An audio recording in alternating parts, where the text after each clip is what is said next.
اعوذ باللہ من الشیطان الرجیم بسم اللہ الرحمن الرحیم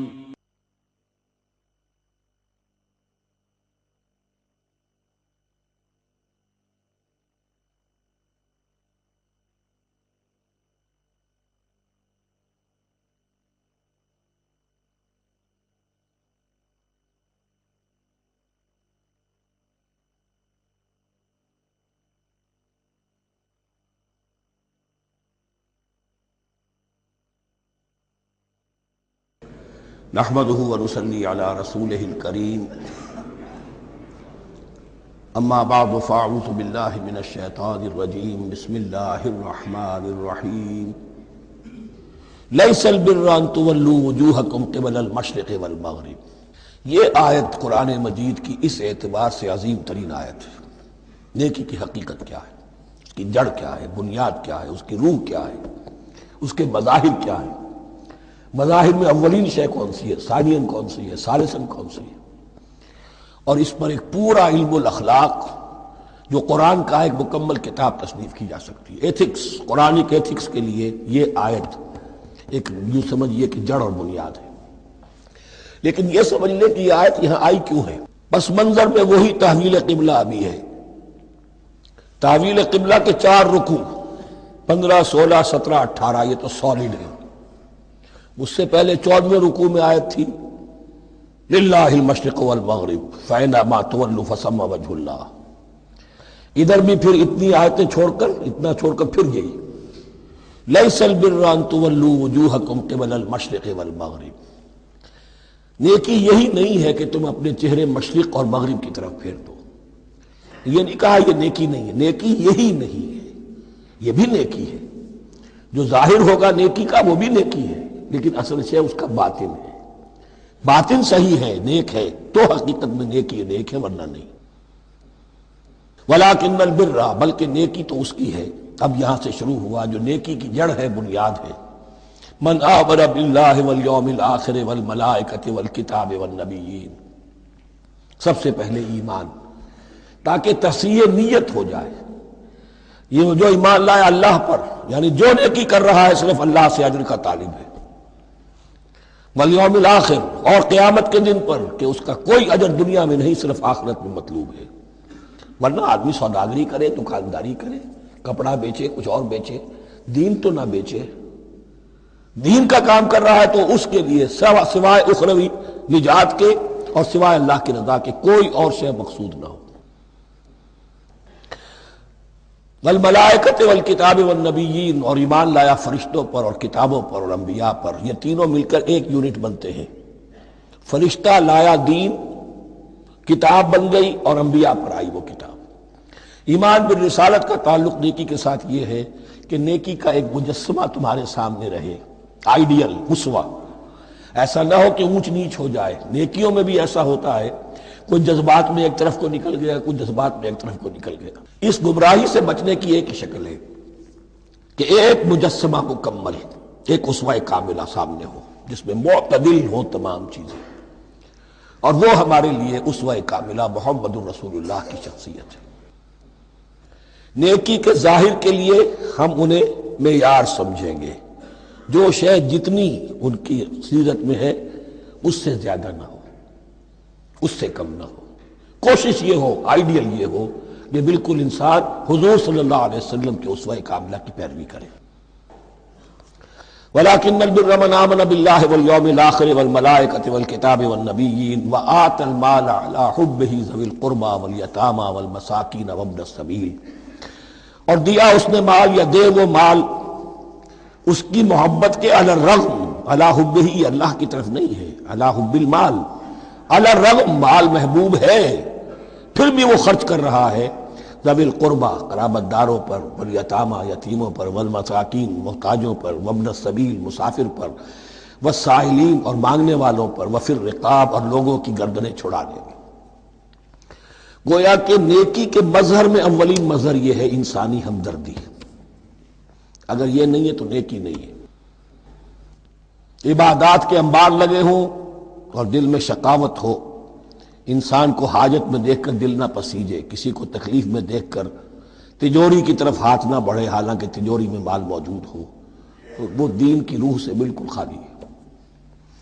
یہ آپ سورہ آل عمران میں پڑھیں گے، لن تنالوا البر حتى تنفقوا مما تحبون، تم نیکی کے مقام کو پہنچ ہی نہیں سکتے جب تک کہ خرچ نہ کرو اس میں سے جو تمہیں پسند ہے۔ جس سے طبیعت گھبرا گئی، اکتا گئی، کپڑے میں جو بوسیدہ ہو گئے وہ دے دیے، حاتم طائی کی قبر کو لات مار دی، وہ نہیں، جو شے پسند ہے اگر اس میں سے نہیں دیتے تو نیکی کو پہنچ بھی نہیں سکتے، تمہیں ہوا بھی نہیں لگے گی۔ وَأَقَامَ الصَّلَاةَ وَآتَى الزَّكَاةَ، دیکھیے نماز اور زکوٰۃ اب آ رہے ہیں۔ یہ ہے حکمت دین کہ ایک ہے روح دین، وہ ہے ایمان، اور جو اس کے مظاہر ہے، مظہر اول انسانی ہمدردی، نمبر دو ہے پھر نماز اور زکوٰۃ، اور یہاں زکوٰۃ کو علیحدہ ذکر کیا ہے، اور اس آیت کا حضور نے حوالہ دیا، ان فی المال لحقا سوى الزکاۃ۔ دیکھو کچھ لوگوں نے سمجھا بس ہم نے زکوٰۃ نکال دی تو حق ادا ہو گیا پورا، بڑی بے وقوفی ہے۔ مال میں حق ہے زکوٰۃ کے سوا بھی، اور اب آپ نے یہ آیت پڑھی، دیکھو اس آیت میں کیا ہے، زکوٰۃ کا تذکرہ بعد میں ہو رہا ہے، وَآتَ الْمَالَ عَلَىٰ حُبِّهِ ذَوِي الْقُرْبَىٰ وَالْيَتَامَىٰ وَالْمَسَاكِينَ وَابْنَ السَّبِيلِ وَالسَّائِلِينَ وَفِي الرِّقَابِ وَأَقَامَ الصَّلَاةَ وَآتَى الزَّكَاةَ۔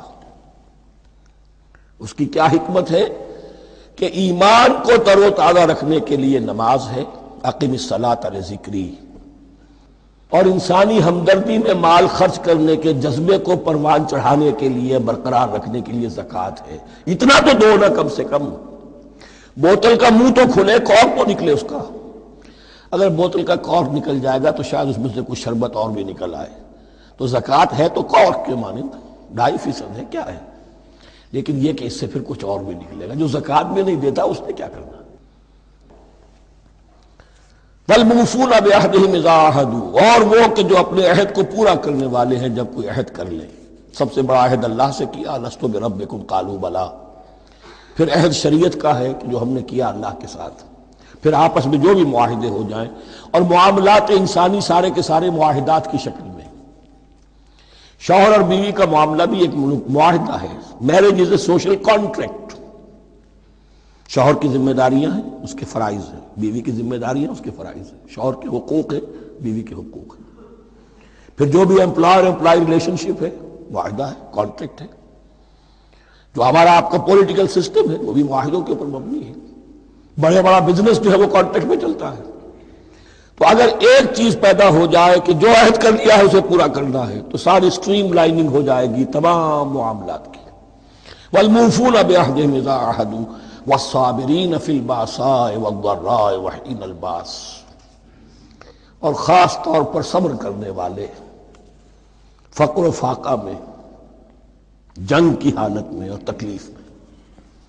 یعنی ایک نیکی ہے بدھ مت کے بھکشوؤں کی نیکی، ایک نیکی یہ ہے، یہ نیکی باطل کو چیلنج کرتی ہے، یہ نیکی خانقاہوں تک محدود نہیں ہوتی،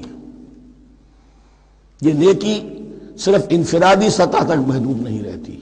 جو نیکی اللہ چاہتا ہے وہ یہ ہے کہ اب باطل کا سر کچلنے کے لیے میدان میں آؤ، اور جب باطل کا سر کچلنے کے لیے میدان میں آؤ گے تو خود بھی تکلیفیں اٹھانی پڑیں گی۔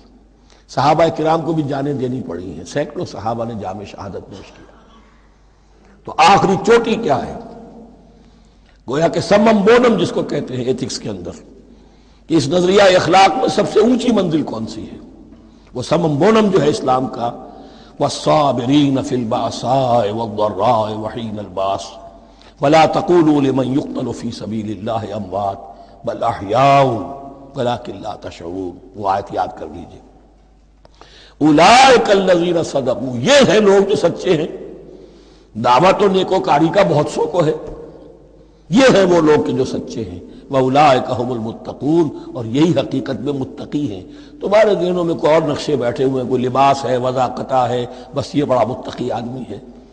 تقویٰ اس کا نام ہے، یعنی یہ پوری انسانی شخصیت کا ایک ہیولہ ہے، ایک پوری انسانیت کا ایک فرد کا نقشہ کھینچ دیا گیا کیریکٹر کا، اس کے اندر روح ایمان اور خارج میں اس ترتیب کے ساتھ دین کی یہ تقاضے اور نیکی کے یہ مظاہر موجود ہیں۔ اللہم ربنا اجعلنا منہم، اللہم ربنا اجعلنا منہم۔ اب اس کے بعد کچھ وہی جو معاملات انسانی ہیں اس پر اب بحث، جیسا کہ میں نے کہا تھا کہ ایک لڑی ہے شریعت کی، معاملات کی۔ یہ تو بڑے بڑے پھول جو تھے آیت الآیات اور آیت البر۔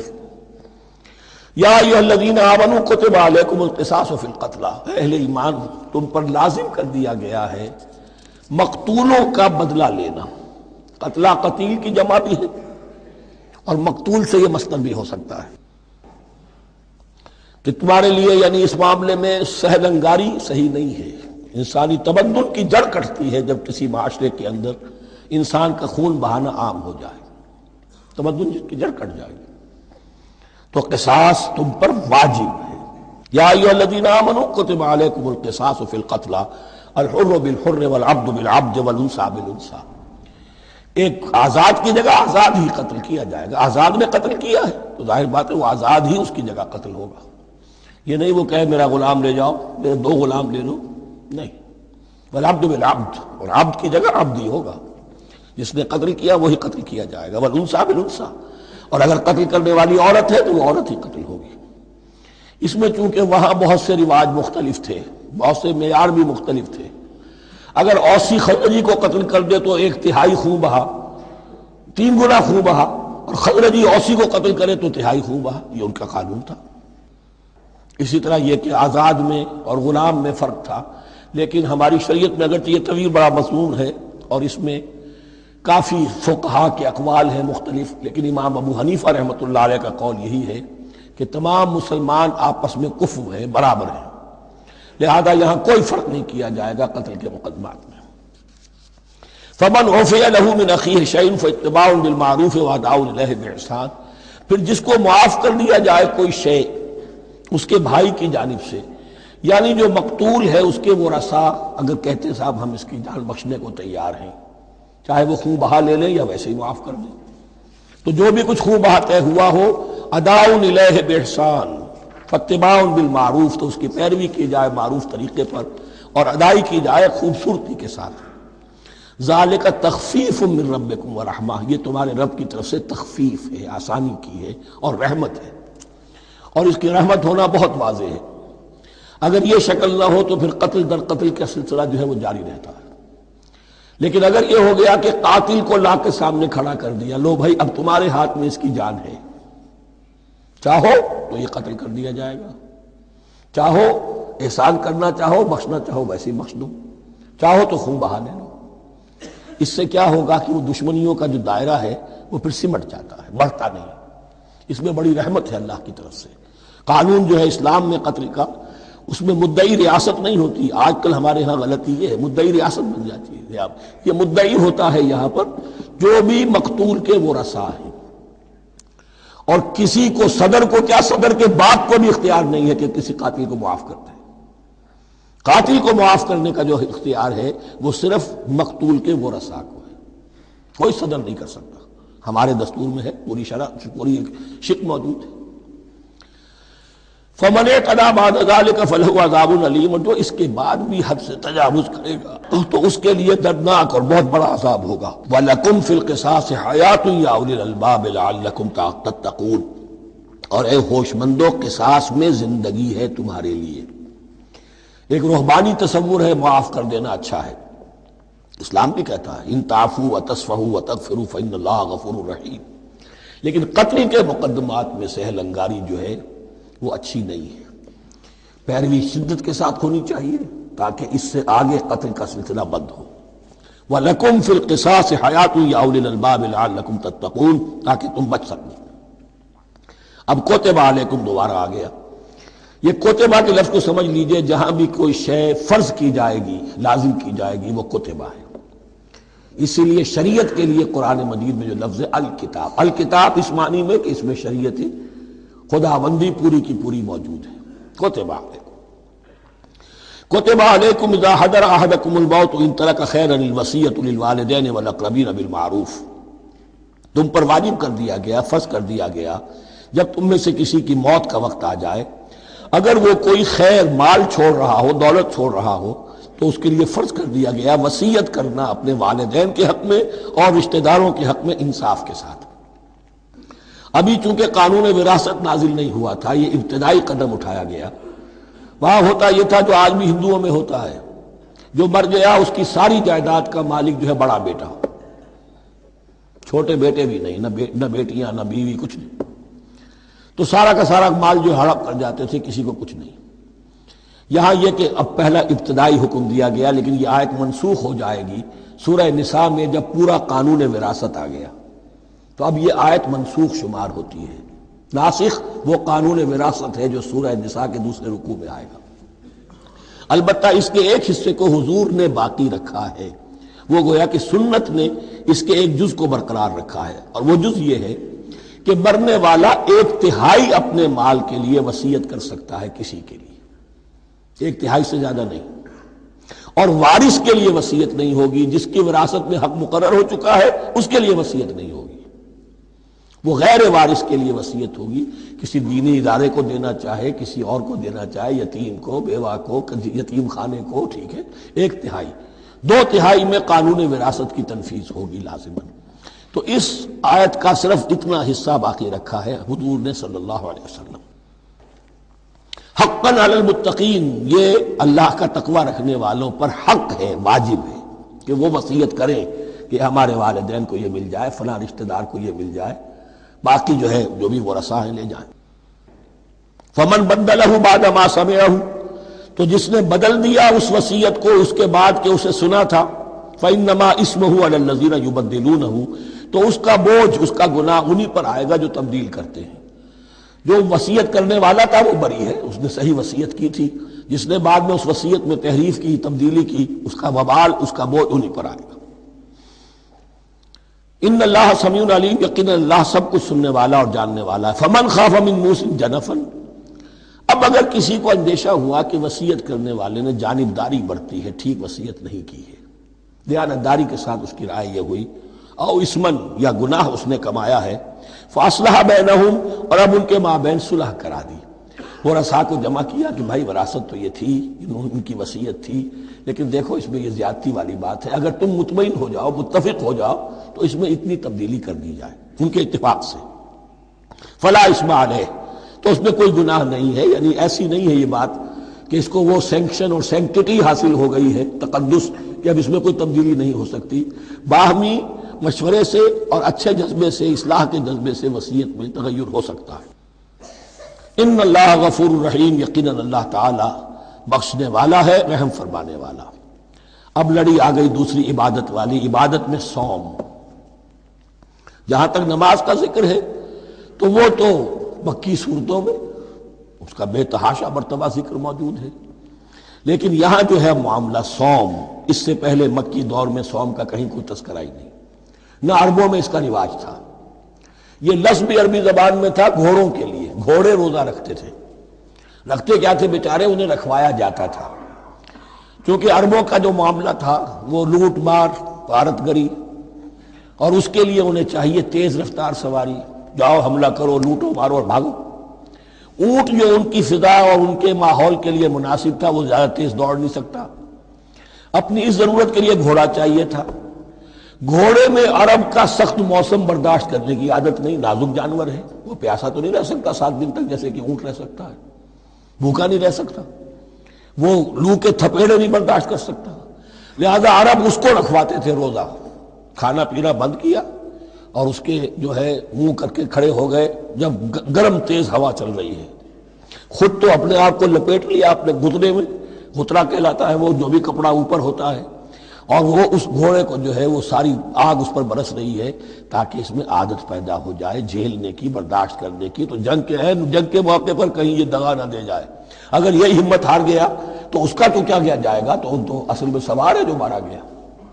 یہ روزہ ان کے ہاتھ تھا، لیکن جب حضور آئے مدینے میں تو یہاں یہود میں روزے کا رواج تھا، وہ ایک تو عاشورہ کا روزہ رکھتے تھے، اس لیے کہ وہ تاریخ تھی جس میں کہ نجات ملی تھی بنی اسرائیل کو فرعونیوں سے۔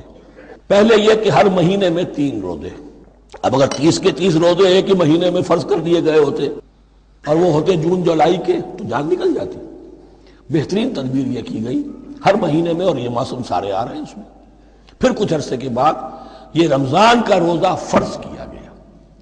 پہلا جو روزہ تھا 3 دن کا، اس میں یہ بھی تھی اجازت کہ جو اگر مسافر نہیں ہے، بیمار بھی نہیں ہے، طاقت رکھتا ہے روزہ رکھنے کی، پھر بھی روزہ نہ رکھے تو اس کا فدیہ یہ ہے کہ 1 مسکین کو کھانا کھلائے. علی الاطلاق تھا یہ. جب رمضان کے روزے کی فرضیت ہو گئی تو اب یہ فدیہ نہیں ہے. البتہ حضور نے اس کو باقی رکھا ایسے شخص کے لیے جو بہت بوڑھا ہے، یا کوئی خاتون بہت بوڑھی ہے برداشت نہیں کر سکتی، یا کوئی بیمار ہے، کسی سخت ایسی بیماری میں ہے کہ روزہ اس کے لیے جان کے لیے ہلاکت کا اندیشہ ہو سکتا ہے، اس کے لیے فدیہ برقرار رکھا. عام طور پر صحت مند شخص جو مسافر بھی نہ ہو اس کے لیے یہ رعایت ختم ہو گئی. یہ ہے ان آیات کی تعبیر جس پر میں پہنچا ہوں، اور بہت پہلے پہنچ گیا تھا، لیکن چونکہ اکثر مفسرین نے یہ بات نہیں لکھی ہے تو میں جھجکتا رہا. لیکن بعد میں مجھے معلوم ہوا کہ مولانا انور شاہ کاشمیری رحمۃ اللہ علیہ کی رائے یہی ہے، تو مجھے اعتماد ہو گیا. اور پھر مجھے اس کا ذکر جو ہے یہ تفسیر کبیر میں امام راضی کے ہاں بھی مل گیا کہ متقدمین کے ہاں یہ رائے موجود تھی کہ پہلی 2 آیتیں جو ہیں اس روزے سے متعلق یہ رمضان کے روزے سے متعلق نہیں ہیں، بلکہ وہ 3 ہر مہینے کی 13، 14 اور 15 ایام 20 کے روزے حضور نے بعد بھی رکھے ہیں نفلاً، لیکن شروع میں یہ 3 روزے رکھنے کا حکم دیا گیا تھا. پہلی 2 آیتیں اس 6 آیتوں پر مشتمل رکوع، اور یہ ایک عجیب مقام ہے. قرآن مجید کے احکام بہت دفعہ ہے، نماز کے احکام قرآن میں بہت دفعہ ہیں، کہیں وضو کا ہے، کہیں تیمم کا ہے، کہیں اور نماز خوف کا ہے، مختلف جگہوں پر. لیکن صوم کی عبادت پر یہ 6 آیات کامل ہیں، مکمل ہیں. اس کی حکمت، اس کی غرض و غایت، اس کے احکام سب کے سب اس میں آ گئے. اب پہلی 2 آیتیں کون سی ہیں؟ یا ایھا الذین آمنوا کتب علیکم الصیام کما کتب علی الذین من قبلکم لعلکم تتقون. اے ایمان والو، تم پر بھی فرض کیا گیا روزہ رکھنا، جیسے کہ فرض کیا گیا تھا تم سے پہلوں پر، تاکہ تمہارے اندر تقوی پیدا ہو جائے. وہ جنگ کے لیے کرواتے تھے گھوڑوں کو تیار، تمہیں تقوی کے لیے اپنے آپ کو تیار کرنا ہے. بھوک کو قابو میں رکھ سکو، شہوت کو قابو میں رکھ سکو، پیاس کو برداشت کر سکو. اللہ کی راہ میں جنگ کے لیے تمہیں نکلنا ہوگا، اس میں بھوک بھی آئے گی، پیاس بھی آئے گی. اپنے آپ کو تیار کرو جہاد کے لیے. اور یہ بات واضح ہو جائے گی اگلے رکوع سے قتال کی بحث شروع ہو جائے گی. روزے کی یہ گفتگو ہو رہی ہے تمہیداً قتال کے لیے، جیسے گھوڑوں کو تیار کیا جاتا تھا، صوم رکھوایا جاتا تھا قتال کے لیے. ایام معدودات، گنتی کے چند دن ہیں. یہ گویا کہ ثبوت ہے اس کا کہ یہ 2-3 دن سے زیادہ. معدود جو ہے وہ عربی زبان میں 9 سے زیادہ نہیں ہو سکتا. معدودہ جب آئے گا، ایام معدودات، یہ جمع جو ہے جمع قلت کہلاتی ہے. معدودات، معدودہ بڑی سے بڑی رقم ہو سکتی ہے، لیکن معدودات جمع قلت ہے. گنتی کے چند روز ہیں. فمن کان منکم مریضا، ان میں بھی یہ رعایت ہے کہ جو تم میں سے بیمار ہو، او علی سفر، یا سفر پر ہو، فعدۃ من ایام اخر، تو وہ تعداد پوری کر لے دوسرے دنوں میں. وعلی الذین یطیقونہ، اور جو اس کی طاقت رکھتے ہوں، فدیۃ طعام مسکین، وہ فدیہ دیں 1 مسکین کا کھانا کھلانا. ان آیات کی تفسیر میں جیسا کہ میں نے عرض کیا مفسرین کے بہت سے اقوال ہیں. اب میں اس کی بحث میں نہیں جا سکتا.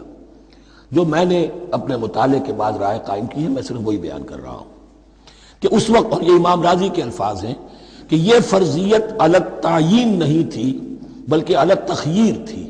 فرض تو ہے روزہ، لیکن اس کا بدل بھی دیا جا رہا ہے. اگر تم نہیں رکھنا چاہتے تو تم 1 مسکین کو کھانا کھلا دو. تو گویا کہ تدریجاً انہیں لانا تھا، چونکہ اس بات کے وہ پہلے سے عادی نہیں تھے. فمن تطوع خیرا فهو خیر اللہ، اور جو اپنی جی سے، اپنی مرضی سے خیر کرنا چاہے تو اس کے لیے خیر ہے. روزہ بھی رکھے اور مسکین کو کھانا بھی کھلائے، دونوں کام کرے، تو اس میں کوئی رکاوٹ تو نہیں، اس کے لیے بہتر ہوگا. وَأَن تَصُومُوا، اور دیکھو اگر روزہ رکھو، خیر لکم ان کنتم تعلمون، یہ تمہارے لیے بہتر ہے اگر تم جانو. اب یہاں بھی ایک طرح کی رعایت کا انداز ہے. اب آ رہی ہیں 2 آیتیں جو خاص رمضان کے روزے سے متعلق ہیں، حکمت اور غرض و غایت. پھر ایک آیت طویل آئے گی احکام، اور پھر ایک آیت آئے گی لٹمس ٹیسٹ. یہ 6 آیتیں. شہر رمضان الذی انزل فیہ القرآن، رمضان کا مہینہ وہ ہے جس میں قرآن نازل کیا گیا. ھدی للناس وبینات من الھدی والفرقان، لوگوں کے لیے ہدایت اور ہدایت کی بھی روشن بینات باتیں، والفرقان اور حق و باطل میں فرق کر دینے والی چیز۔ فمن شہد منکم الشہر، تو جو کوئی بھی پائے اس مہینے کو، یا جو شخص بھی مقیم ہو اس مہینے میں، مسافر نہ ہو، فلیصم، اس پر لازم ہے کہ روزہ رکھے۔ اب وہ وجوب علی التخییر ختم ہو گیا، اب وجوب علی التعیین، اب یہ لازم ہے، یہ رکھنا ہے۔ ایک رعایت باقی رکھی، ومن کان مریضا او علی سفر فعدۃ من ایام اخر، جو بیمار ہے یا یہ کہ سفر پر ہے وہ تعداد پوری کر لے دوسرے دنوں میں۔ یرید اللہ بکم الیسر ولا یرید بکم العسر، اللہ تمہارے ساتھ آسانی چاہتا ہے، سختی نہیں چاہتا۔ یہ لوگ اپنے اوپر سختیاں جھیلتے ہیں، شدید جو ہے سفر کے اندر بھی روزہ رکھے ہوئے، حالانکہ یہاں اجازت دی ہوئی ہے۔ یہ بلکہ حضور نے ایک مرتبہ ایک سفر میں کافی سرزنش کی، کچھ ایک جہاد اور قتال پہ نکلے تھے، لیکن کچھ لوگوں نے اس سفر میں بھی روزہ رکھ لیا۔ نتیجہ یہ ہوا کہ سفر کے بعد جہاں منزل میں اب جا کر خیمے لگانے تھے وہ نڈھال ہو کر گر گئے، جن لوگوں کا روزہ نہیں تھا انہوں نے پھر وہ خیمے لگائے، منزل کا کام کیا۔ تو حضور نے فرمایا کہ لیس من البر الصیام فی السفر، روزے رمضان اس میں سفر میں روزہ رکھنا کوئی نیکی کا کام نہیں ہے۔ لیکن ہمارا تصور اور ہے، 105 بخار چڑھا ہوا ہے، روزہ نہیں چھوڑوں گا میں، روزہ تو میں نے رکھا ہوا ہے، یا روزہ تو میں نہیں چھوڑوں گا۔ حالانکہ جہاں رعایت اللہ کی ہے اس رعایت سے فائدہ نہ اٹھانا ایک طرح کا کفران نعمت ہے۔ وَلِتُكْمِلُوا الْعِدَّةَ، لیکن تمہیں عدت اور تعداد اب پوری کرنی ہوگی۔ وہ جو تھی ایک رعایت کہ فدیہ دے کر فارغ ہو جاؤ، وہ نہیں ہے۔ وَلِتُكَبِّرُوا اللَّهَ عَلَىٰ مَا هَدَاكُمْ، اور تاکہ تم تکبیر کرو اللہ کی اس پر کہ جو اس نے ہدایت تمہیں عطا فرمائی۔ وَلَعَلَّكُمْ تَشْكُرُونَ، اور تاکہ تم شکر کر سکو اس نعمت عظمیٰ کا جو قرآن حکیم کی شکل میں تمہیں دی گئی ہے۔ اس موضوع پر میرا کتابچہ عظمت صوم اور عظمت صیام و قیام قرآن، اس میں یہ سارے مضامین تفصیل سے آئے ہیں، کیا حکمت ہے، کیا غرض و غایت ہے، کیا مقصد ہے، اور آخری منزل کیا ہے، وَإِذَا سَأَلَكَ عِبَادِي عَنِّي فَإِنِّي قَرِيبٌ۔ مطلوب تو یہ ہے کہ تمہارا جو یہ جسم حیوانی ہے یہ کچھ کمزور پڑے، روح ربانی جو تم میں پھونکی گئی ہے اسے تقویت حاصل ہو۔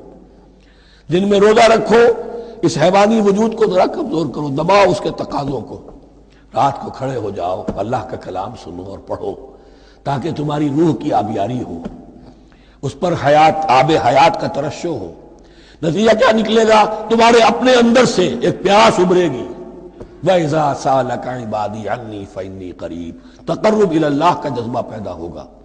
تو اے نبی، جب میرے بندے، ایسے بندے آپ سے میرے بارے میں سوال کریں، ان کو بتا دیجئے میں قریب ہوں، دور نہیں ہوں۔ یہ حقوق انسانی کا میرے نزدیک دنیا میں سب سے بڑا میگنا کارٹا ہے۔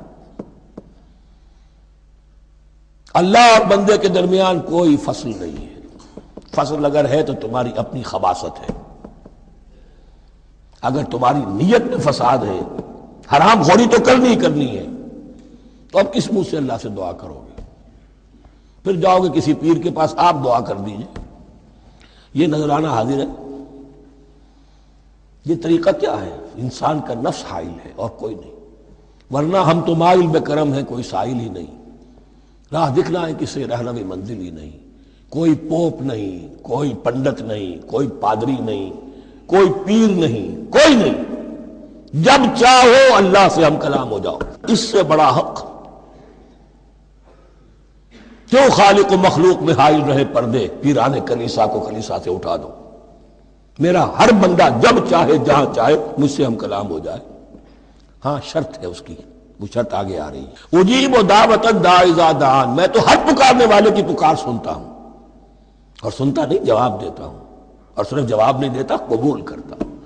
اجابت میں یہ تینوں چیزیں موجود ہیں، اور اذا دعان، جہاں مجھے پکارے جب پکارے، there and then میں موجود ہوں۔ لیکن شرط کیا ہے؟ فَلْيَسْتَجِيبُوا لِي، انہیں بھی تو میرا کہنا ماننا چاہیے، یہ یک طرفہ بات نہیں ہوگی۔ فاذکرونی اذکرکم، تم مجھے یاد رکھو گے تو میں تمہیں یاد رکھوں گا۔ یہ دو طرفہ معاملہ ہے۔ تم شکر کرو گے میں تمہاری قدردانی کروں گا، تم میری طرف چل کر آؤ گے میں بھاگ کر آؤں گا، تم بارش برآؤ گے میں ہاتھ بڑھاؤں گا، لیکن تم رخ موڑ لو گے ہم بھی رخ موڑ لیں گے۔ ہماری تو غرض نہیں ہے، غرض ہے تو تمہاری۔ تم رجوع کرو گے ہم بھی رجوع کر لیں گے، تم توبہ کرو گے ہم اپنی نظر کرم پھر تمہاری طرف متوجہ کر دیں گے۔ لیکن ہر چیز ان تنصروا اللہ ینصرکم، اللہ کی مدد کرو گے تو اللہ تمہاری مدد کرے گا۔ تمہاری دوستیاں ہو، پینگے بڑھا رہے ہو اللہ کے دشمنوں کے ساتھ، ساز باز ہو اللہ کے دشمنوں کے ساتھ، اور کھڑے ہو جاؤ قنوت نازلہ میں اللہ سے مدد مانگنے کے لیے، تم سے بڑا بے وقوف کون ہوگا؟ پہلے اللہ کی طرف رخ تو کرو، اللہ سے اپنا معاملہ درست کرو۔ ہاں اس میں کوئی یہ شرط نہیں ہے کہ پہلے ولی کامل اس وقت توبہ کرو خلوص نیت سے اور سارے پردے ہٹ جائیں گے، لیکن خلوص نیت کے ساتھ توبہ۔ وَإِذَا سَأَلَكَ عِبَادِي عَنِّي فَإِنِّي قَرِيبٌ أُجِيبُ دَعْوَةَ الدَّاعِ إِذَا دَعَانِ فَلْيَسْتَجِيبُوا لِي وَلْيُؤْمِنُوا بِي لَعَلَّهُمْ يَرْشُدُونَ أُحِلَّ لَكُمْ لَيْلَةَ الصِّيَامِ إِذْ تَفَضُّلُوا إِلَىٰ نِسَائِكُمْ۔ اب یہ ہے احکام کی آیت، بڑی طویل ہے، کیونکہ یہود کے ہاں شریعت میں روزہ جو ہے شروع ہو جاتا تھا شام کو ہی، اور رات بھی روزے میں شامل تھی، تو تعلق زن و شو بھی نہیں ہو سکتا، اور کوئی سحری وحری کا تصور نہیں تھا، جیسے ہی سوئے رات شروع روزہ شروع، اب اگلے دن تک غروب آفتاب تک روزہ رہے گا۔ ہمارے ہاں روزے میں نرمی کی گئی ہے، ایک تو یہ کہ رات کو اس سے خارج کر دیا، روزہ دن کا ہے، اور رات کے وقت تعلق زن و شو بھی ہے، کھانا پینا بھی ہے، جو پابندیاں روزے کی ہیں وہ سب اٹھ گئی۔ لیکن ہو یہ رہا تھا کہ لوگ سمجھ رہے تھے کہ شاید وہی جو احکام ہیں یہود کے ہاں شاید وہی ہمارے ہاں بھی ہے، اس لیے وہ ایسا بھی ہوتا تھا اپنے جذبات میں بیویوں سے مقاربت کرتے تھے، لیکن دل میں سمجھتے تھے کہ ہم نے غلط کام کیا ہے۔ یہاں اب ان کو اطمینان دلایا جا رہا کہ نہیں، أُحِلَّ لَكُمْ لَيْلَةَ الصِّيَامِ الرَّفَثُ إِلَىٰ نِسَائِكُمْ، حلال کر دیا گیا ہے تمہارے لیے روزے کی راتوں میں اپنی بیویوں کے پاس جانا۔ ہن لباس لکم وانتم لباس لہن، وہ پوشاک ہے تمہارے لیے، تم پوشاک ہو ان کے لیے۔ بڑا بلیغ کنایا ہے یہ، جیسے لباس میں اور جسم میں کوئی پردہ نہیں ہے، لباس ہی تو پردہ ہے نا، لباس میں اور جسم میں تو کوئی پردہ نہیں، ایسے ہی بیوی میں اور شوہر میں کوئی پردہ نہیں۔ ہن لباس لکم وانتم لباس لہن۔ ویسے بھی انسان کے اخلاق کی حفاظت کرنے والی، مرد کے اخلاق کی حفاظت کرنے والی بیوی ہے، بیوی کے اخلاق کی حفاظت کرنے والا مرد ہے۔ وہ مجھے اقبال کا شعر یاد آ رہا تھا، تعلیم نئی ہو کہ پرانی، نسوانیت زن کا نگہباں ہے فقط مرد۔ نہ پردہ نہ تعلیم نئی ہو کہ پرانی، نسوانیت زن کا نگہباں ہے فقط مرد۔ بہرحال ایک دونوں کے لیے وہ ایک ضرورت بھی ہے، ان کی پردہ پوشی بھی کرتے ہیں ایک دوسرے کی، اور اس طریقے سے لباس کی جو ہے اس میں کنایا کیا گیا۔ علم اللہ انکم کنتم تختانون انفسکم، اللہ کے علم میں ہے کہ تم اپنے آپ کے ساتھ خیانت کر رہے تھے، ایک کام کر رہے تھے جو گناہ نہیں ہے، لیکن تم سمجھتے تھے گناہ ہے، تو اپنے آپ سے خیانت ہو گئی کہ نہیں؟ اصلاً وہ گناہ نہیں تھا لیکن تمہارے علم میں نہیں تھا، لیکن تم یہ سمجھتے ہوئے بھی کہ یہ ممنوع ہے، اس کا ارتکاب کر رہے تھے۔ علم اللہ انکم کنتم تختانون انفسکم فتاب علیکم، تو اللہ نے تم پر نظر رحمت فرمائی، وعفا عنکم، اور بخش دیا، معاف کر دیا، جو بھی خطائیں ہو گئی ہیں وہ سب کے سب معاف سمجھو۔ فالآن باشروہن، اب ان کے ساتھ جو بھی تعلق زن و شے ہے وہ قائم کرو، وابتغوا ما کتب اللہ لکم، اور تلاش کرو، حاصل کرو جو کچھ اللہ نے تمہارے لیے لکھ دیا ہے۔ کیا لکھ دیا؟ ایک تو اولاد تعلق زن و شو میں، اور ایک سکون ہے کہ جو اللہ تعالیٰ نے اس میں رکھا ہے، لِتَسْكُنُوا إِلَيْهَا، قرآن مجید میں یہ الفاظ آئے، ایک تسکین ہے، سکون ہے، اعصاب کا تناؤ جو ہے وہ اس کے بعد جو ہے اس کے اندر ایک سکون کی کیفیت پیدا ہو جاتی ہے۔ اور یہی اس میں حکمت ہے کہ حضور اپنے ہر سفر میں ہم ایک زوجہ محترمہ کو ضرور ساتھ رکھتے تھے، اس لیے کہ قائد کو، سپہ سالار کو کسی وقت بڑی ایسی یعنی پریشان کو صورتحال میں فیصلے کرنے پڑتے ہیں، جذبات پر دباؤ ہوتا ہے اور اعصاب پر دباؤ ہوتا ہے، تو ساتھ اگر کوئی اہلیہ بھی موجود ہو تو اس میں اور اس کے بہترین مواقع سیرت میں آئے ہیں، وہ پھر کسی وقت میں بیان کروں گا۔ وابتغوا ما كتب الله لكم وكلوا واشربوا حتى يتبين لكم الخيط الابيض من الخيط الاسود من الفجر، اور کھاؤ اور پیو یہاں تک کہ واضح ہو جائے تمہارے لیے سفید دھاری فجر کی سیاہ دھاری سے، یعنی یہ پاؤں پھٹنے کے لیے استعارہ ہے کہ جب سفیدہ نمایاں ہوتا ہے ایک لکیر کی طرح، پاؤں پھٹ گئی، اس وقت تک کھانے پینے کی چھوٹ ہے، سحری جو ہے آپ کر سکتے ہیں، بلکہ کلو واشربو، کھاؤ اور پیو، اور اس کی حدیث میں تاکید آئی ہے، اور یہ بھی فرمایا ہمارے اور یہود کے روزے کے مابین سحری جو ہے وہ فرق ہے، تسحروا فإن فی السحور برکہ، سحری ضرور کیا کرو اس لیے کہ سحری میں برکت ہے۔ ثم اتموا الصیام الی اللیل، پھر رات تک روزے کو پورا کرو۔ اب رات تک میں اکثر فقہا کے نزدیک غروب آفتاب مراد ہے، اہل تشیع اس سے ذرا آگے جاتے ہیں کہ رات کا لفظ آیا ہے تو ذرا اور غروب آفتاب پر چند منٹ گزر جائے، لیکن ہمارے اہل سنت کے ہاں غروب آفتاب جو ہے وہی گویا کہ یہ اس کی غایت ہے۔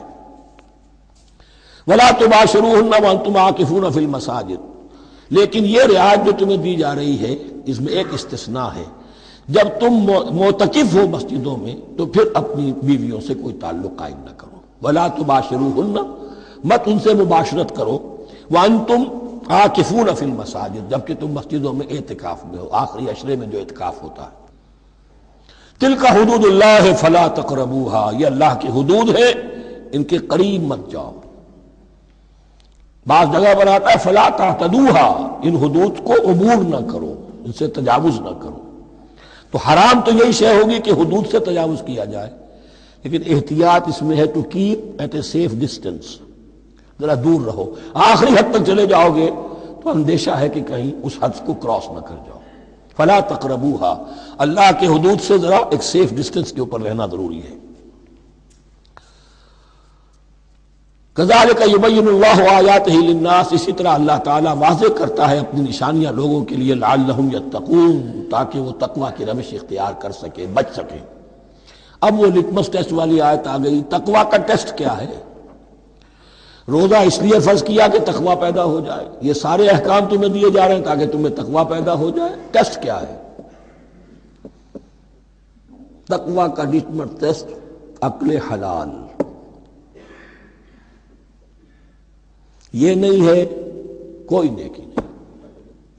وَلَا تَأْكُلُوا أَمْوَالَكُمْ بَيْنَكُمْ بِالْبَاطِلِ، اپنے مال آپس میں باطل طریقوں سے ہڑپ نہ کرو۔ وَتُدْلُوا بِهَا إِلَى الْحُكَّامِ، اور اپنے مال کو ذریعہ نہ بناؤ حکام تک پہنچنے کا، لِتَأْكُلُوا فَرِيقًا مِنْ أَمْوَالِ النَّاسِ بِالْإِثْمِ، تاکہ تم لوگوں کے مال کو ہڑپ کر سکو گناہ کے ساتھ، وَأَنْتُمْ تَعْلَمُونَ، اور تم اس کو جانتے بوجھتے کر رہے ہو۔ جو شخص اس معیار سے تو اس سے باز آ گیا وہ ہے متقی، یہ لسٹمس ٹیسٹ ہے۔ ورنہ نمازوں کی تعداد، روزوں کی تعداد اور حرام کھانا تو تقوی نہیں۔ یہ میں حیران ہوتا ہوں کہ اب اس پر کبھی غور نہیں کیا ہے لوگوں نے کہ یہ آیت کہاں سے آ گئی درمیان میں۔ روزے کے احکام اور اس کے بعد قتال کے احکام بھی شروع ہوں گے، حج کے احکام شروع ہوں گے، یہ بیچ میں آیت۔ واقعہ یہ ہے کہ جیسے روزے کی حکمت کا نقطہ عروج کیا ہے، وَإِذَا سَأَلَكَ عِبَادِي عَنِّي فَإِنِّي قَرِيبٌ، روح انسانی میں ایک طلب پیدا ہو جائے تقرب اللہ کی۔ اسی طرح احکام صوم میں جو کلائمیکس ہے وہ یہ ہے، وَلَا تَأْكُلُوا أَمْوَالَكُمْ بَيْنَكُمْ بِالْبَاطِلِ وَتُدْلُوا بِهَا إِلَى الْحُكَّامِ لِتَأْكُلُوا فَرِيقًا مِنْ أَمْوَالِ النَّاسِ بِالْإِثْمِ وَأَنْتُمْ تَعْلَمُونَ۔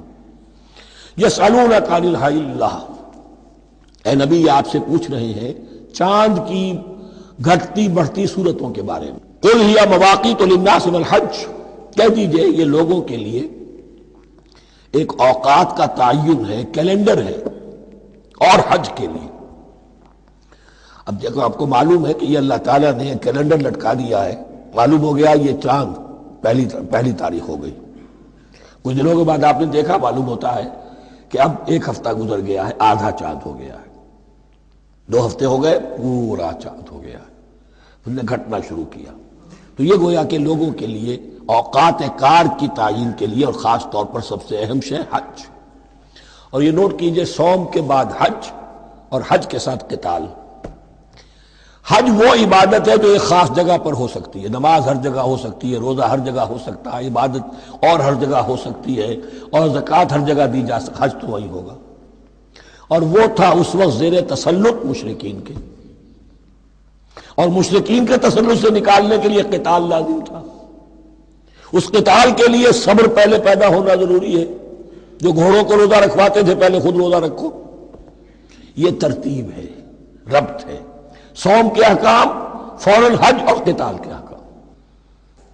یسألونک عن الأہلة قل هی مواقیت للناس والحج وليس البر بأن تأتوا البیوت من ظہورها ولكن البر من اتقى۔ اور یہ کوئی نیکی نہیں ہے کہ تم گھروں میں ان کی پشت پر سے داخل ہو، بلکہ نیکی تو اس کی ہے جس میں تقوی ہے۔ یہ اصل میں ان کے ہاں ایک رواج تھا، کیونکہ حج تو ہو رہا تھا ایام جاہلیت میں بھی، اس کے مناسک کی بگڑی ہوئی شکلیں بھی موجود تھیں، کچھ ترمیمیں انہوں نے کر دی تھی، یہ حج تو تھا ان کا۔ وہ یہ کرتے تھے جب گھر سے مکے سے نکل گئے احرام باندھ کر، اب اگر کسی ضرورت سے گھر واپس جانا پڑ گیا تو سمجھتے تھے کہ احرام باندھ کر نکل آئے ہیں، اب دروازے سے تو نہیں جا سکتے، گھسیں گے کہیں پیچھے سے کہیں اوپر سے پھاند کر دیوار آئیں گے، اور اسے سمجھتے تھے بڑا تقویٰ ہے یہ۔ فرمایا یہ کوئی نیکی کی بات نہیں، یہ سرے سے نیکی نہیں۔ وَلَيْسَ الْبِرُّ، یہ ہرگز نیکی نہیں ہے، أَن تَأْتُوا الْبُيُوتَ مِن ظُهُورِهَا، کہ تم ان کے تم گھروں میں داخل ہو ان کے پچھواڑے سے۔ وَلَكِنَّ الْبِرَّ مَنِ اتَّقَىٰ، اب یہاں اس پوری آیت کو ذہن میں رکھ لیجئے۔ آیت البر کے آخر میں لفظ تھا وَأُولَٰئِكَ هُمُ الْمُتَّقُونَ وَلَكِنَّ الْبِرَّ مَنِ اتَّقَىٰ۔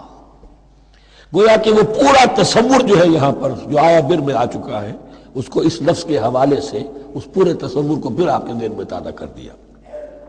وَأْتُوا الْبُيُوتَ مِنْ أَبْوَابِهَا، گھروں میں داخل ہو ان کے دروازوں سے۔ وَاتَّقُوا اللَّهَ لَعَلَّكُمْ تُفْلِحُونَ، اور اللہ کا تقوی اختیار کرو تاکہ تم فلاح پاؤ۔ وَقَاتِلُوا فِي سَبِيلِ اللَّهِ الَّذِينَ يُقَاتِلُونَكُمْ، لیجیے قتال آ گیا۔ اب یہ تیسری کڑی آ گئی نا، ایک لڑی عبادات کی، ایک لڑی معاملات کی، ایک لڑی انفاق کی، ایک لڑی قتال کی، یہ چوتھی کڑی ہے۔ وَقَاتِلُوا فِي سَبِيلِ اللَّهِ الَّذِينَ يُقَاتِلُونَ، اللہ قتال کرو اللہ کی راہ میں ان سے جو تم سے قتال کر رہے ہیں۔ وَلَا تَعْتَدُوا، لیکن حد سے تجاوز نہ کرو۔ ان اللہ لا يحب المعتدین، اللہ تعالی حد سے تجاوز کرنے والوں کو پسند نہیں کرتا۔ وَاقْتُلُوهُمْ حَيْثُ ثَقِفْتُمُوهُمْ، انہیں قتل کرو جہاں بھی پاؤ۔ وَأَخْرِجُوهُمْ مِنْ حَيْثُ أَخْرَجُوكُمْ، اور نکالو انہیں وہاں سے جہاں سے انہوں نے تمہیں نکالا ہے۔ مہاجرین کہاں سے نکالے گئے تھے؟ مکے سے۔ محمد الرسول اللہ پر وہاں پر حیات تنگ کر دی گئی تھی، قافیہ تنگ کر دیا گیا تھا، تبھی تو آپ نے ہجرت کی۔ نکالو انہیں وہاں سے جہاں سے انہوں نے تمہیں نکالا ہے۔ والفتنة اشد من القتل، اور یہ خیال نہ رہے کہ قتل اور خون ریزی جو ہے تو بری بات ہے، فتنہ اس سے بھی زیادہ بری بات ہے۔ فتنہ کیا ہے؟ ایسے حالات جن میں کہ انسان اللہ خدائے واحد کی بندگی نہ کر سکے، اسے غلط کاموں پر مجبور کیا جائے، حرام خوری پر مجبور ہو گیا ہو، یہ سارے حالات فتنہ ہیں۔ تو قتل اور خون ریزی اتنی بری شے نہیں ہے جتنی فتنہ۔ والفتنة اشد من القتل ولا تقاتلوهم عند المسجد الحرام حتى يقاتلوكم فيه، ہاں مسجد حرام وہ چونکہ اسے تو امن کی جگہ بنا دیا گیا ہے، ان سے جنگ مت کرو مسجد حرام کے پاس جو بھی حرم کا علاقہ ہے۔ حتیٰ یقاتلوکم، یہاں تک کہ وہ خود تم سے قتال کریں اس میں۔ فَإِن قَاتَلُوكُمْ، پھر اگر وہ تم سے قتال کرتے ہیں، جنگ کرتے ہیں، فَاقْتُلُوهُمْ، تو قتل کرو انہیں۔ كَذَلِكَ جَزَاءُ الْكَافِرِينَ، یہی بدلہ ہے کافروں کا۔ وَفَإِنِ انتهوا فَإِنَّ اللَّهَ غَفُورٌ رَحِيمٌ، اگر وہ بعد آ جائے تو اللہ غفور اور رحیم ہے۔ وَقَاتِلُوهُمْ حَتَّى لَا تَكُونَ فِتْنَةٌ وَيَكُونَ الدِّينُ لِلَّهِ۔ اب جب یہ جنگ کا مرحلہ شروع ہو گیا ہے دعوت محمدی کے سلسلے میں صلی اللہ علیہ وسلم، تو مسلمانوں جان لو، ایک دور تھا 12-13 برس تک تمہیں حکم تھا کفو ایدیکم، مارے کھاؤ ہاتھ نہ اٹھاؤ۔ اب یہ نیا دور آ گیا ہے، تمہاری دعوت و تحریک جو ہے وہ نئے دور میں داخل ہو گئی ہے۔ اب جب تمہاری تلواریں نیام سے باہر آ گئی ہیں، اب یہ نیام میں نہ جائیں جب تک کہ فتنہ بالکل ختم نہ ہو جائے اور دین اللہ ہی کے لیے ہو جائے، اللہ کا دین قائم ہو جائے۔ یہ آیت دوبارہ آئے گی اور زیادہ نکھری ہوئی شان کے ساتھ سورہ انفال میں، وَقَاتِلُوهُمْ حَتَّى لَا تَكُونَ فِتْنَةٌ وَيَكُونَ الدِّينُ كُلُّهُ لِلَّهِ، دین کل کا کل، جز نہیں۔ دین کی بالادستی پوری انسانی زندگی پر، انفرادی بھی اجتماعی بھی، اور اجتماعی کے بھی سارے پہلو، politico socio economic system totally وہ اللہ کے احکام کے تابع ہو۔ وَقَاتِلُوهُمْ حَتَّى لَا تَكُونَ فِتْنَةٌ وَيَكُونَ الدِّينُ لِلَّهِ فَإِنِ انتَهَوْا فَلَا عُدْوَانَ إِلَّا عَلَى الظَّالِمِينَ، پھر اگر وہ باز آ جائیں، صلح چاہے تو ٹھیک ہے، پھر ظالموں کے اوپر جو ہے سوائے ظالموں کے کسی پر زیادتی جائز نہیں۔ الشہر الحرام بالشہر الحرام، حرمت والا مہینہ بدلہ ہے حرمت والے مہینے کا، والحرمات قصاص، اور حرمات کے اندر بھی بدلہ ہے۔ فَمَنِ اعْتَدَىٰ عَلَيْكُمْ فَاعْتَدُوا عَلَيْهِ بِمِثْلِ مَا اعْتَدَىٰ عَلَيْكُمْ، تو جو کوئی بھی تم پر زیادتی کرتا ہے، دست درازی کرتا ہے، تو تم بھی اس کے خلاف کارروائی کرو، اقدام کرو جیسے کہ اس نے تم پر زیادتی کی۔ وَاتَّقُوا اللَّهَ، اور اللہ کا تقوی اختیار کرو۔ وَاعْلَمُوا أَنَّ اللَّهَ مَعَ الْمُتَّقِينَ، اور یہ جان لو کہ اللہ ساتھ ہے متقیوں کے، یعنی اللہ کی تائید، نصرت، اس کی مدد آئے گی اہل تقوی کے۔ اب دیکھیے وہ تیسری کڑی یہاں بہت چھوٹی سی آئی ہے، قتال کی ذرا زیادہ بڑی کڑی آ گئی ہے اور یہ چھوٹی سی کڑی آ رہی ہے۔ قتال کے لیے لازم ہے انفاق بھی۔ جنگ کیسے ہوگی اگر فوج کے لیے ساز و سامان نہ ہو، رسد کا اہتمام نہ ہو، ہتھیار نہ ہو، سواریاں نہ ہو، کیسے ہوگی جنگ؟ وَأَنفِقُوا فِي سَبِيلِ اللَّهِ وَلَا تُلْقُوا بِأَيْدِيكُمْ إِلَى التَّهْلُكَةِ، خرچ کرو اللہ کی راہ میں اور مت ڈالو اپنے آپ کو اپنے ہاتھوں ہلاکت میں۔ یعنی اللہ کا دین اس وقت اسے احتیاج ہے، وہ پیسہ چاہتا ہے، جیسے حضور نے تبوک کے موقع پر عام اپیل کی اور آپ اپنے مال کو لے کر بیٹھے ہوئے ہیں، تو گویا کہ آپ نے اپنے آپ کو ہلاکت میں خود ڈال دیا۔ یہ انفاق ہے، جہاد بالمال۔ وَأَنفِقُوا فِي سَبِيلِ اللَّهِ وَلَا تُلْقُوا بِأَيْدِيكُمْ إِلَى التَّهْلُكَةِ وَأَحْسِنُوا إِنَّ اللَّهَ يُحِبُّ الْمُحْسِنِينَ، اور احسان کی روش اختیار کرو، دین کے اندر بھی خوبصورتی پیدا کرو، دین میں بہتر سے بہتر مقام حاصل کرنے کی کوشش کرو۔ ہمارا معاملہ کیا، دنیا میں آگے سے آگے اور دین میں پیچھے سے پیچھے۔ دین میں یہ دیکھیں گے اس سے کم پر گزارا ہو سکتا ہو، کوئی اور شے ہو کہ جس میں اس سے کم سے بھی بات پوری ہو جائے، دین میں یہ ہوگا، اور دنیا میں آگے سے آگے ہے جستجو کہ خوب سے ہے خوب تر کہاں۔ تو اگر یہ جستجو دنیا میں ہے، اس سے بڑھ کر دین میں ہونی چاہیے۔ فاستبقوا الخیرات، نیکیوں میں ایک دوسرے پر بازی لے جانے کی کوشش کرو۔ وَأَنفِقُوا فِي سَبِيلِ اللَّهِ وَلَا تُلْقُوا بِأَيْدِيكُمْ إِلَى التَّهْلُكَةِ وَأَحْسِنُوا، اور احسان کی روش اختیار کرو۔ ان اللہ یحب المحسنین، یقیناً اللہ تعالی محسنین کو، ان لوگوں کو کہ جو درجہ احسان پر فائز ہو جائیں، محبت کرتا ہے، انہیں پسند کرتا ہے۔ یہ حدیث جبرائیل اگر ذہن میں ہو تو 3 درجے ہیں، جیسے میں نے آج بتایا آپ کو، وَنَحْنُ لَهُ مُسْلِمُونَ وَنَحْنُ لَهُ عَابِدُونَ وَنَحْنُ لَهُ مُخْلِصُونَ۔ 3 درجے دوسرے ہیں، اسلام، ایمان، احسان۔ اخبرنی عن الاسلام، اخبرنی عن الایمان، اخبرنی عن الاحسان۔ احسان کیا ہے؟ ان تعبد اللہ کانک تراہ فإن لم تکن تراہ فإنہ یراک۔ یہ سارے کام جو دین کے لیے کیے جا رہے ہوں، عبادت ہے، جہاد ہے، قتال ہے، ایسی کیفیت میں، ایسے اخلاص کے ساتھ، گویا کہ تم اپنی آنکھوں سے اللہ کو دیکھ رہے ہو، اور اگر تم اللہ کو نہیں دیکھ رہے تو کم سے کم یہ کیفیت تو تمہاری ہو جائے کہ تمہیں مستحضر رہے کہ اللہ تمہیں دیکھ رہا ہے۔ یہ احسان ہے۔ وَأَحْسِنُوا، عام طور پر اس کا ترجمہ اس انداز میں نہیں کیا گیا ہے، اس کو اچھی طرح سمجھ لیجئے، ویسے یہ مضمون کھل کر آئے گا سورہ مائدہ میں۔ ان اللہ یحب المحسنین، یقیناً اللہ تعالی محسنین کو پسند کرتا ہے۔ وَأَتِمُّوا الْحَجَّ وَالْعُمْرَةَ لِلَّهِ، اور حج اور عمرہ مکمل کرو اللہ کے لیے۔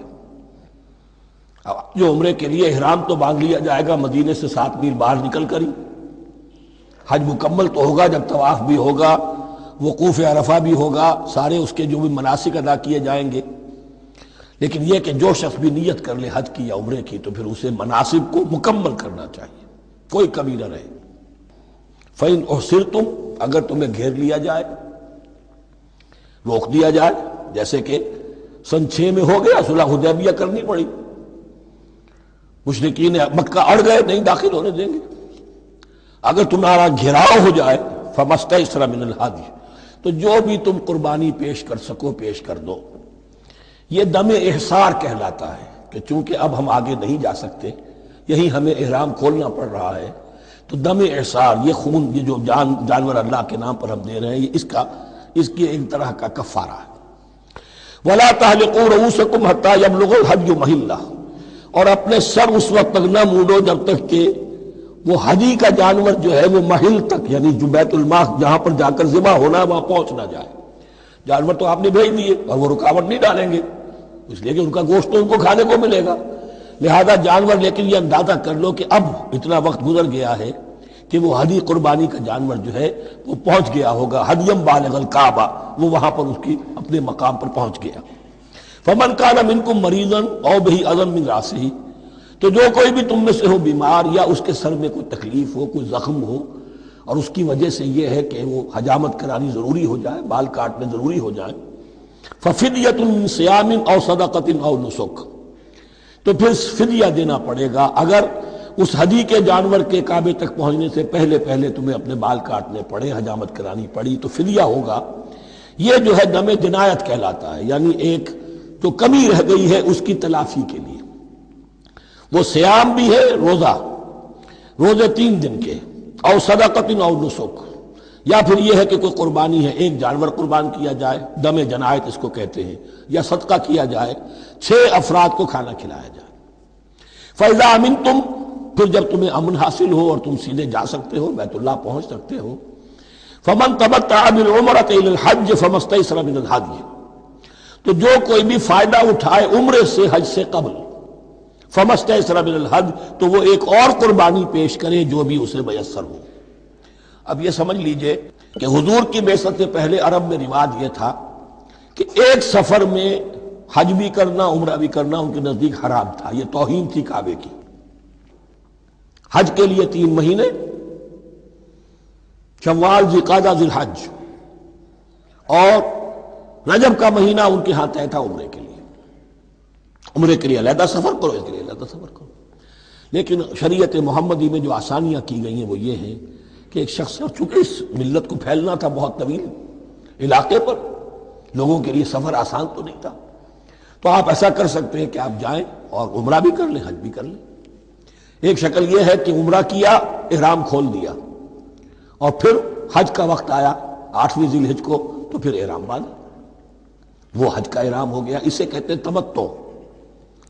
ایک یہ ہے کہ حج کے لیے احرام باندھا تھا، جاتے ہی عمرہ بھی کر لیا لیکن احرام کھولا نہیں، اسی احرام میں جاری رکھ کر اسے، اور اسی میں حج بھی کر لیا، یہ قران کہلاتا ہے، جمع کر دیا ایک ہی احرام میں عمرے کو بھی اور حج کو بھی۔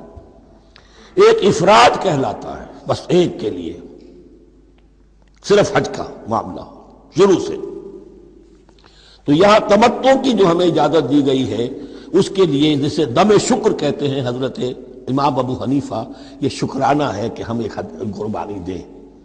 لیکن امام شافعی کے نزدیک یہ بھی دم جنایت ہے، یہ بھی جبر ہے۔